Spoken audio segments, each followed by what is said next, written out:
Tujuan pembelajaran. Setelah mempelajari bab ini, kita diharapkan mampu untuk yang pertama membahas kontribusi postmodernisme terhadap teori organisasi. Yang kedua, memahami daftar kekuatan dan kelemahan postmodernisme terkait dengan desain dan manajemen organisasi. Yang ketiga, memahami prinsip utama perspektif realis. Membahas kekuatan dan kelemahan perspektif realis bagi organisasi. Yang kelima, menjelaskan pengaruh teori kompleksitas terhadap pemahaman kita tentang organisasi. Yang keenam, menyatakan kelebihan dan kekurangan pendekatan kompleksitas pada organisasi. Ketujuh, mengapresiasi keterbatasan pendekatan rasional terhadap organisasi. Dan memahami bagaimana postmodernisme, realisme, dan kompleksitas memperluas ruang lingkup pada pilihan organisasi. Kritik terhadap teori organisasi. Pada bagian ini terdapat beberapa poin pengkritikan, yaitu kesatuan kepentingan. Kesatuan kepentingan yang dimaksud adalah mengabaikan perbedaan antara pekerja, manajer, dan latar belakang individu. Selanjutnya adalah faktor kontekstual. Faktor kontekstual yaitu meliputi lingkungan eksternal, ukuran, teknologi yang dianggap tidak relevan. Selanjutnya adalah teori kontingensi, asumsi bahwa manajer tidak berdaya dalam mengubah variabel situasional. Selanjutnya, peran budaya dan kekuasaan diabaikan dalam banyak teori meskipun sangat berpengaruh. Dan yang terakhir adalah keterbatasan resep sukses. Teori ini sering mengabaikan adanya pilihan alternatif dalam praktik organisasi yang tetap bertahan. Postmodernisasi merupakan gerakan filsafat yang awalnya berasal dari seni dan telah menjadi berpengaruh dalam ilmu sosial selama 30 tahun terakhir. Gerakan ini menolak rasionalitas dan objektivitas tradisional, serta berfokus pada bagaimana manusia membentuk realitas mereka sendiri. Bagi kaum postmodernis, realitas tidak tunggal, melainkan dibangun secara sosial dan terdapat banyak realitas yang berbeda sesuai dengan perspektif individu atau kelompok. Realisme merupakan doktrin filosofis yang percaya bahwa realitas dibangun secara sosial. Namun, berbeda dari postmodernis karena menolak gagasan tentang realitas jamak. Realisme menegaskan bahwa hanya ada satu realitas yang ada terlepas dari apakah manusia menyadarinya atau tidak. Dunia sosial dan alam dipandang sebagai kumpulan struktur kompleks yang mempengaruhi peristiwa dan perilaku manusia, meskipun kadang-kadang tidak disadari. Manusia dapat membentuk dunia mereka, tetapi kemampuan ini dibatasi oleh struktur dan konvensi nyata dalam masyarakat. Kompleksitas teori yang berasal dari ilmu pengetahuan alam dan kemudian diterapkan dalam ilmu sosial. Teori ini meneliti bagaimana keteraturan muncul dalam sistem non-linear yang dinamis. Dalam konteks organisasi, teori kompleksitas berpendapat bahwa organisasi yang sukses harus beroperasi di tepi kekacauan, di mana mereka berada di antara keteraturan dan kekacauan. Untuk mempertahankan posisi ini, diperlukan aturan-aturan yang sederhana yang membentuk keteraturan dalam organisasi. Baik, materi selanjutnya adalah perspektif postmodern. Pandangan postmodern menantang prinsip-prinsip modernisme yang telah lama dipegang, yang menekankan rasionalitas, logika, dan metode ilmiah. Sebaliknya, postmodernisme mengajukan gagasan bahwa realitas dibangun secara rasional melalui bahasa, budaya, dan interaksi manusia. Postmodernisme mempertanyakan konsep realitas yang mutlak dan objektif, dan menyatakan bahwa terdapat banyak realitas yang terpecah-pecah tergantung pada perspektif berbagai pihak dalam organisasi. Perpindahan dari modernisme ke postmodernisme. Postmodernisme berlawanan dengan struktur modernis yang hierarkis, birokratis, dan rasional. Dengan struktur postmodern yang cair, fleksibel, dan terdesentralisasi. Transisi ini didorong oleh faktor-faktor seperti globalisasi, kemajuan teknologi, dan perubahan dalam tenaga kerja, yang menantang model Fordernisme dan Taylorisme tradisional mengenai produksi massal dan pembagian kerja yang ketat. Perbandingan antara organisasi modernis dan postmodernis. Pertama, organisasi modernis, yaitu ditandai dengan birokrasi yang kaku, pasar massal, determinisme teknologi, dan kontrol terpusat atas tenaga kerja yang terdiferensiasi dan berketerampilan rendah. Selanjutnya, organisasi postmodernis, yaitu memiliki jaringan fleksibel, pilihan teknologi dan tenaga kerja yang terdesentralisasi dan berketerampilan tinggi. Organisasi-organisasi ini beradaptasi dengan lingkungan yang berubah melalui pengorganisasian diri dan menerima banyak interpretasi realitas, menghargai kreativitas dan adaptabilitas dibandingkan kontrol ketat dan hierarki. Selanjutnya adalah tantangan postmodernisme. Postmodernisme menolak ketergantungan modernisme pada suatu kebenaran atau realitas objektif, mengusulkan bahwa semua pengetahuan bersifat relatif dan dibangun oleh aktor sosial.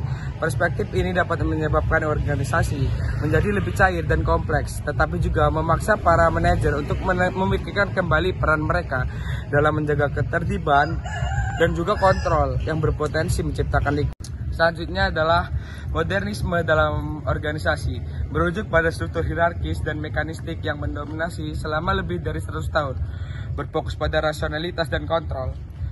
Postmodernis di sisi lain menolak pandangan absolut dan menganggap pengetahuan sebagai konstruksi sosial, mendorong dekonstruksi untuk menggunakan asumsi dan membuka alternatif interpretasi. Postmodernis tidak percaya pada satu kebenaran dan menekankan refleksivitas diri. Mirip dengan konsep pembelajaran loop ganda, mereka mendorong organisasi untuk bersifat fleksibel dan juga terdesentralisasi dengan pemimpin sebagai fasilitator dan prinsip egaliter. Teori postmodern juga menawarkan model kapitalisme yang lebih etis dan berkelanjutan, menekankan hak pekerja dan transparansi. Pendekatan postderma terhadap organisasi fokus pada dua aspek. Yang pertama adalah budaya dan yang kedua adalah kekuasaan. Dalam konteks budaya, kaum postdermis menolak perspektif yang melihat budaya organisasi adalah sebagai sesuatu yang homogen atau stabil. Sebaliknya, mereka melihat sebagai sesuatu yang terfragmentasi, ambigu, dan selalu berubah-ubah. Hertz pada tahun 1997 menekankan bahwa aliansi dan koalisi dalam organisasi tidak stabil karena wacana dan isu selalu berubah, sehingga tidak mungkin membentuk budaya yang bersatu. Terkait kekuasaan, kaum postmodernis memandang kekuasaan dengan pengetahuan sosial dua hal yang saling terkait. Pengetahuan yang dilegitimasi secara sosial memberi kontrol atas tindakan dan pemikiran individu dalam berorganisasi. Kekuasaan tidak hanya digunakan untuk mempertahankan pandangan tentang realitas, tetapi juga membentuk realitas tersebut. Kompetisi antar kelompok pengetahuan yang menciptakan perjuangan untuk legitimasi dan supremasi dalam organisasi, yang menunjukkan bahwa pandangan terhadap realitas tidak netral, melainkan hasil dari politik dan kekuasaan yang ada di dalamnya. Pendekatan Jepang yang berusaha merekonsiliasi elemen modernisme dan postmodernisme, salah satu kritik terhadap kedua pendekatan ini adalah bahwa keduanya berasal dari tradisi barat, sehingga mungkin tidak relevan untuk tradisi intelektual dan budaya lain. Meskipun begitu, di barat, postmodernisme memiliki dampak besar terhadap teori dan praktik dalam berorganisasi. Postmodernisme yang memiliki banyak bentuk dan makna menekankan pada gagasan bahwa nalar dan realitas adalah konstruksi sosial. Dalam organisasi, kelompok yang mendominasi membentuk realitas yang diterima oleh seluruh anggota. 3 implikasi penting dari postmodernisme terhadap teori dan praktik organisasi. Yang pertama adalah budaya. Postmodernis skeptis terhadap upaya manipulasi budaya organisasi, karena hasilnya tidak dapat diprediksi dan tergantung pada berbagai interpretasi dalam organisasi. Dan yang kedua adalah realitas. Pandangan tentang realitas dalam organisasi seringkali merupakan hasil kekuasaan dan politik dari koalisi yang dominan. Dan yang ketiga adalah pilihan, di mana pilihan ini adalah organisasi tidak terikat pada satu cara terbaik, tetapi bebas membangun realitas sesuai keinginan mereka. Baiklah, materi selanjutnya adalah postmodernisme, beberapa keraguan. Postmodernisme sering kali sulit didefinisikan dengan berbagai definisi yang saling bertentangan dalam ilmu sosial. Istilah ini mencerminkan suasana sosial dan perubahan besar dalam sejarah, serta pendekatan filosofis yang beragam. Banyak peneliti seperti Hart tahun 1997 berpendapat bahwa keragaman ide dalam postmodernisme menghalangi pencarian suatu teori inti. Kebingungan mengenai postmodernisme juga muncul dari istilah post yang menunjukkan hubungan kompleks dengan modernisme, apakah sebagai hasil penolakan atau perkembangan dari modernisme itu sendiri. Selain itu, terdapat juga ketidakjelasan dalam penggunaan istilah postmodernitas dan postmodernisme dengan sedikit konsistensi dalam definisi mereka. Beberapa kritik terhadap postmodernisme, terutama dari Jürgen Habermas, menyatakan bahwa teori-teori ini memiliki akar ideologis yang irasional dan dapat berhubungan dengan pemikiran fasis. Habermas menekankan pentingnya mempertahankan prinsip modernisme sebagai proyek yang masih memiliki potensi emansipatoris. Kritik terhadap postmodernisme mencakup kurangnya konsistensi dan kejelasan, serta klaim bahwa para pendukungnya salah memahami keadaan dunia saat ini. Meskipun demikian, pendukung postmodernisme menolak banyak kritik tersebut. Meskipun ada pengakuan bahwa ide-ide tersebut dapat memberikan dukungan bagi kebijakan neoliberal seperti partisipasi dan deregulasi. Selanjutnya kita akan membahas mengenai apa itu realisme. Realisme adalah pandangan filosofis yang meyakini bahwa ada realitas objektif yang ada di luar pemahaman atau konstruksi dari seorang manusia. Dalam konteks ilmu sosial dan manajemen, realisme menekankan bahwa struktur sosial seperti organisasi, aturan, dan kekuasaan ada secara independen dari interpretasi manusia. Meskipun memahami dan menjelaskannya itu bisa sulit. Hakikat realisme sebagaimana dicatat oleh Easton 2000 adalah bahwa ada realitas yang ada di luar sana yang menunggu untuk ditemukan. Sejak tahun 1970, realisme telah diterapkan pada ilmu sosial oleh sejumlah penulis seperti Baskar 1999-1946, Collier 1994, Dobson 2001, Harey 1972, dan juga Otway 1987, serta Sayer tahun 2000.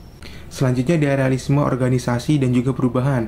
Realisme kritis bagaimana diterapkan dalam studi organisasi, berusaha untuk memahami struktur sosial yang ada secara independen dari tindakan manusia, namun tetap diproduksi dan direproduksi melalui aktivitas manusia.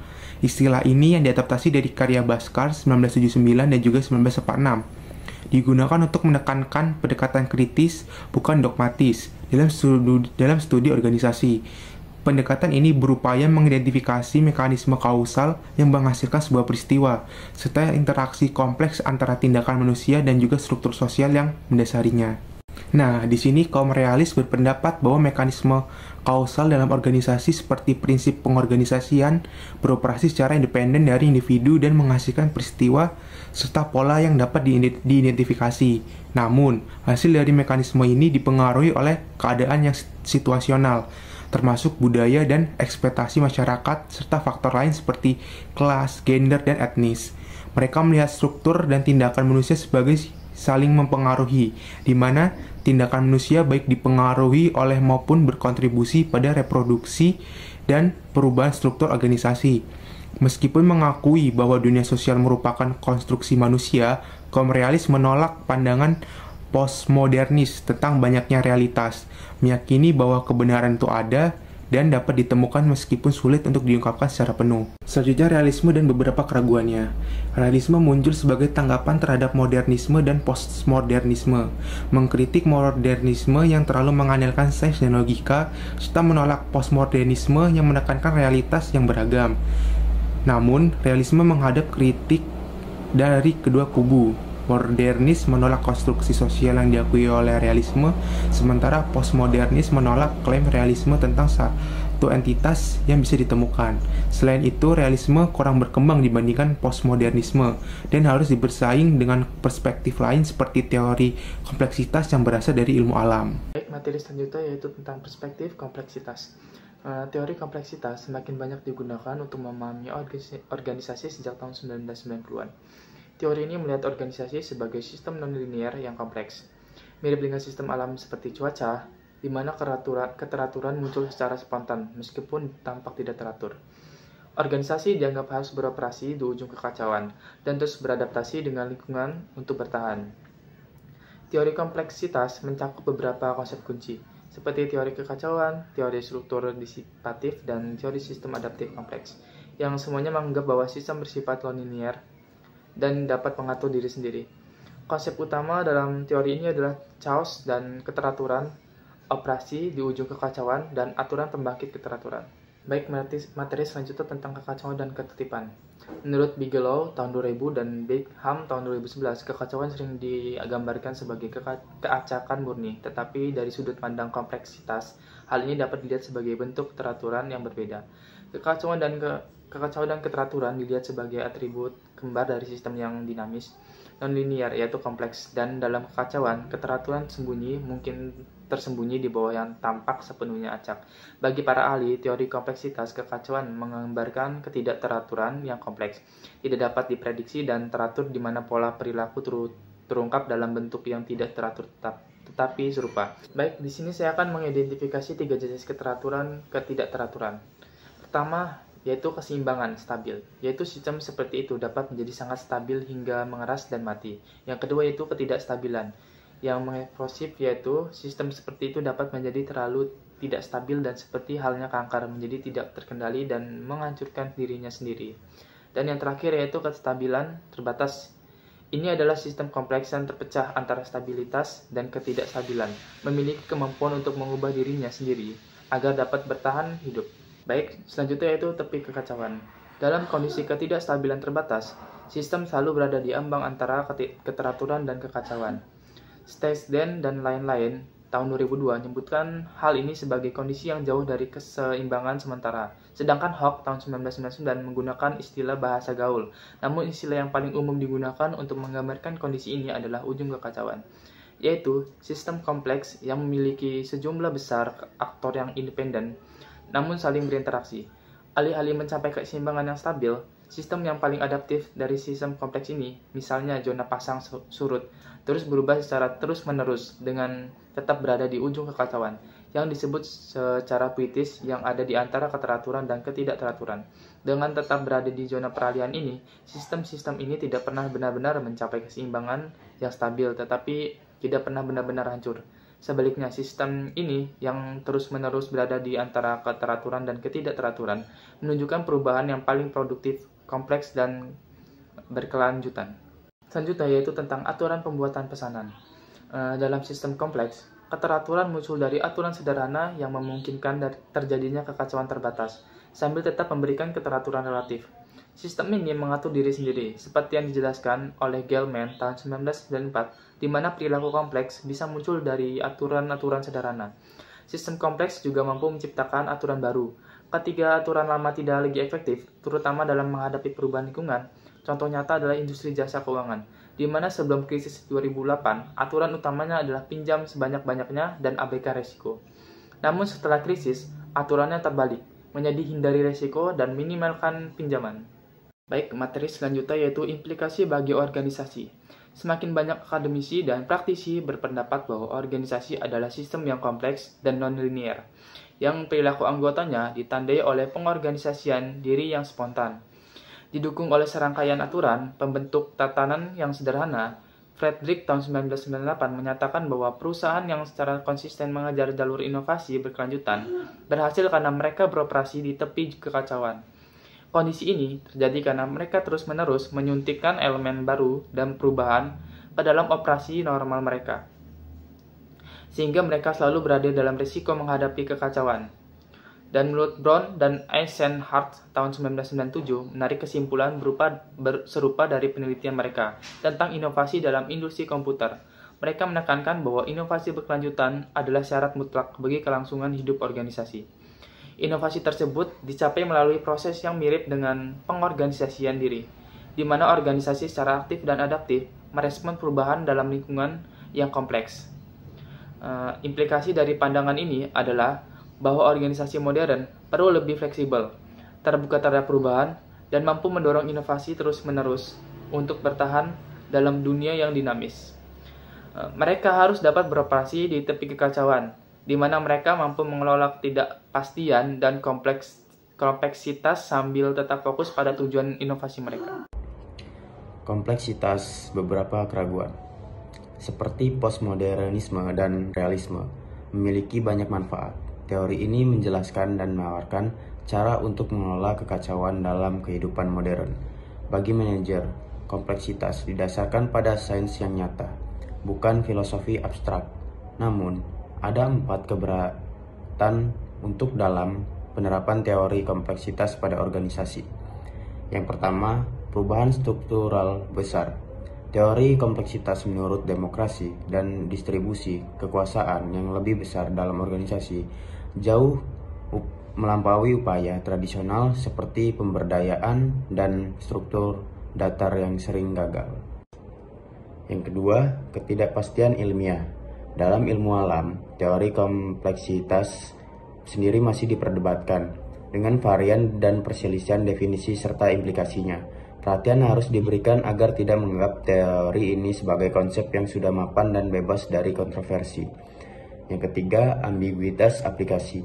Penerapan teori ini pada organisasi belum jelas. Ada yang melihatnya sebagai perangkat metaforis, sementara lain mencoba memodelkan seperti operasi organisasi secara matematis. Meskipun metode ini belum berhasil diterapkan pada proses manusia. Dan yang terakhir, ada teori pendukung lainnya. Kompleksitas tidak cukup untuk memahami organisasi secara keseluruhan. Beberapa menggabungkan kompleksitas dengan postmodernisme, menggunakan narasi sebagai pendekatan untuk memahami dinamika organisasi. Berikutnya ada studi kasus. Pada awalnya, industri musik global didominasi oleh 5 label rekaman besar yang menguasai sekitar 80% pasar pada tahun 1990-an. Namun, munculnya internet mengubah landscape ini secara signifikan dengan musisi independen menggunakan media digital untuk menjangkau penggemar secara langsung pada tahun 2011. Kontribusi musisi independen terhadap penjualan musik global meningkat drastis menjadi sepertiga dari total penjualan. Di Korea Selatan, komunitas musik independen terdiri dari 2 elemen utama, penggemar musik dan label rekaman independen. Penggemar telah bertransformasi dan konsumen pasif menjadi pembentuk komunitas aktif, menciptakan jaringan virtual melalui media sosial, forum, dan platform digital lainnya. Mereka tidak hanya berbagi pengetahuan tentang musik, tetapi juga terlibat dalam mempromosikan artis favorit mereka, menciptakan konten, dan memperluas komunitas. Sementara itu, label rekaman independen di Korea Selatan juga menyesuaikan diri dengan era digital. Mereka mendekati penggemar secara langsung melalui media sosial, membangun hubungan yang lebih demokratis dan interaktif. Pendekatan ini memungkinkan penggemar menjadi promotor sukarela bagi musisi yang mereka dukung. Hal ini menunjukkan perubahan besar dalam kontrol atas produksi dan distribusi musik, di mana label rekaman ini lebih berfokus pada mendukung aktivitas komunitas daripada mendominasi seluruh proses. Keberhasilan komunitas musik independen ini didorong oleh 3 aspek utama: akuisisi informasi oleh penggemar, pengembangan hubungan emosional antar penggemar dan musisi, serta keterlibatan aktif penggemar dalam menyebarkan dan mempromosikan musik. Komunitas ini menggambarkan bagaimana internet dan media sosial telah memberikan kebebasan bagi penggemar untuk menjadi kreator dan promotor musik, sekaligus menciptakan hubungan yang lebih dekat antara artis dan penggemar mereka. Kesimpulan, bab ini membahas bagaimana pemahaman kita tentang organisasi telah berkembang, menantang pandangan tradisional dengan perspektif seperti postmodernisme, realisme, dan kompleksitas. Postmodernisme menolak gagasan bahwa ada satu realitas objektif dan lebih menekankan bahwa organisasi dibangun secara sosial, di mana realitas mereka tergantung pada persepsi individu, bahasa, dan dinamika kekuasaan. Di sisi lain, realisme menyatakan bahwa meskipun organisasi dibentuk oleh tindakan manusia, mereka tetap beroperasi dalam struktur dan bantuan objektif tertentu yang memengaruhi perilaku dan hasil. Teori kompleksitas yang awalnya berasal dari ilmu pengetahuan alam menawarkan cara untuk memahami organisasi sebagai sistem dinamis dan non-linear. Sistem-sistem ini terus berubah dan beradaptasi, beroperasi di tepi kekacauan, di mana inovasi dan kemampuan beradaptasi menjadi kunci untuk bertahan hidup. Pendekatan tradisional terhadap manajemen perubahan dipandang tidak memadai dalam dunia yang penuh dengan ketidakpastian, dan organisasi sekarang harus merangkul struktur yang lebih fleksibel dan adaptif. Bab ini juga mengeksplorasi contoh praktis seperti funding circle dan job post, yang menunjukkan bagaimana beberapa organisasi mencoba meminimalkan birokrasi dan mempertahankan kelincahan dengan mendelegasikan lebih banyak otonomi kepada tim. Namun, bab ini mengakui bahwa menemukan keseimbangan yang tepat antara terlalu banyak dan terlalu sedikit struktur tetap menjadi tantangan utama bagi organisasi saat ini.